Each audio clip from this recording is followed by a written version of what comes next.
Good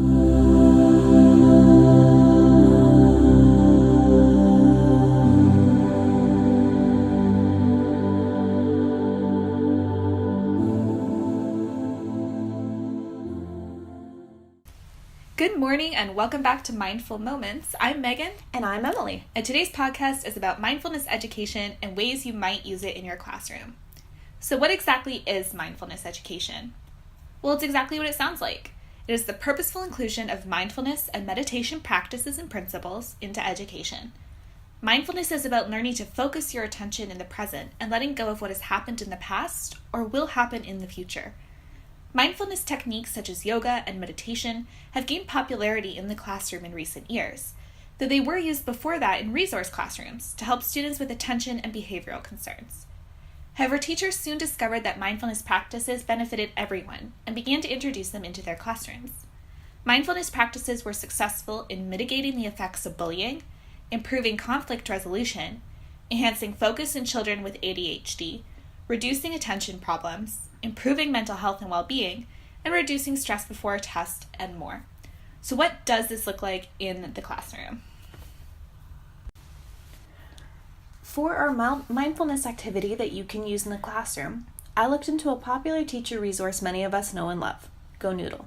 This is something I picked up in my first practicum, and my teacher would often use the physical segments to help our students expel energy that would have otherwise been used up on the playground during indoor recess days. The website is a free resource for parents, though includes the option of creating a teacher account as well, which includes some fun bonus features you can use with your class. Go Noodle has a wide variety of resources, from full physical activities that involve dancing and high cardio exercises to quieter activities that promote mindfulness, which is what we're looking at today.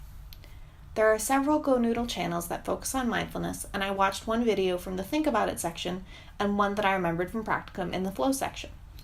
The videos from the Think About It channel are a little shorter, around a minute or so, and feature some peaceful imagery along with the audio component. The Flow channel is about inward focus and encourages students to close their eyes while listening to the soothing narration. The video I picked from the Flow channel was Bring It Down, which is a simple guided meditation to help students with the concept of emotional control. I'd seen this video prior to now and used it with my grade 3 class, but it would also be effective for several students in my grade 4 class too. Emotional control and the idea of calm can still be abstract to students even in later elementary years. Students might encounter a lot of frustrated adults telling them to be calm when their emotions start to escalate, and while they might have an idea of what calm is, it's unfair to expect them to know how to get there without a little help sometimes. Tying in the metaphor of the balloon is a good way to give students something physical to focus on and draw their attention in a way that's effective yet playful. It's fun to pick the color of your balloon in your imagination and saying, okay, let's focus on bringing your balloon in to a distressed student might be better received than a calm down. The other video I watched was Shake It Off from the Think About It channel. This video was shorter and featured a cute video of a puppy while guiding students through a slow-paced shakedown. The idea behind this video is to have students literally shake off difficult experiences or emotions to help them get through the day. One thing I really liked was how the video acknowledges moments where students might face struggles during the day, but helps them remind them that they can still make it through.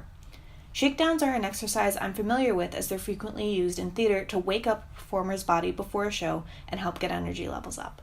It also helps to expel any pre-show stress, and I can see how the experience would also be helpful to elementary age students.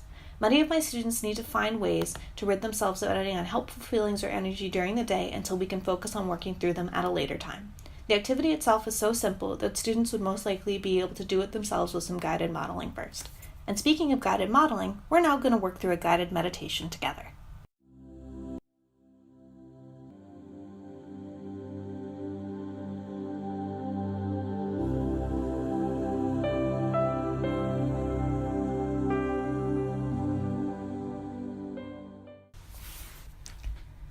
Imagine you're on a beach, lying on your back in the sand. It's a nice sunny day with just a little breeze.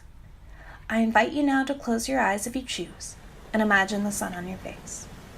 Think about how it feels and take a nice deep breath.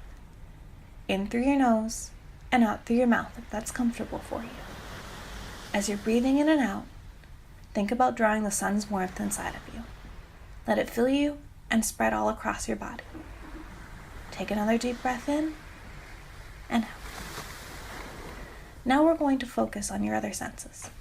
Can you smell the salt in the air or hear the waves as they come up to the beach, imagine that the waves are moving in time with your breathing. Breathe in, and the waves come closer, almost brushing against your toes. Breathe out, and they draw back again towards the horizon. Let's do that one more time. In and out, following the waves. As you breathe in again, imagine maybe something that happened to you this morning or last night that might not be helping you feel your best self today. Really think about that for a moment. How are you feeling? Sad?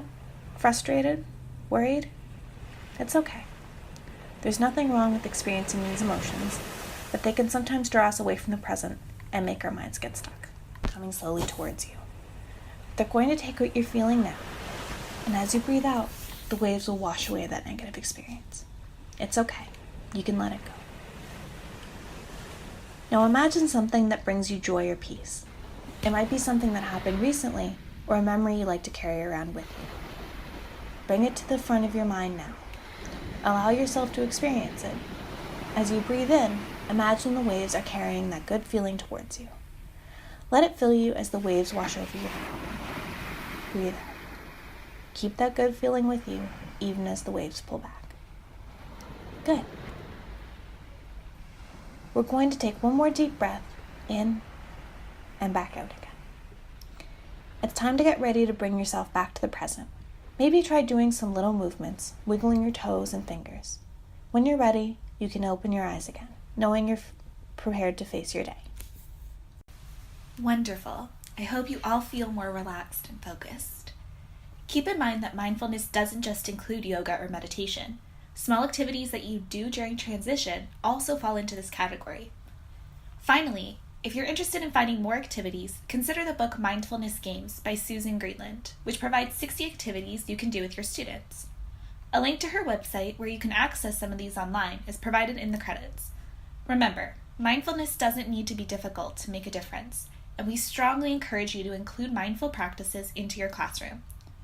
All right, that is all the time we have for today. Thank you for joining us, and let us know in the comments how you use mindfulness with your students and the effect it's had on your classroom. This is Megan And Emily. and you've been listening to Mindful Moments.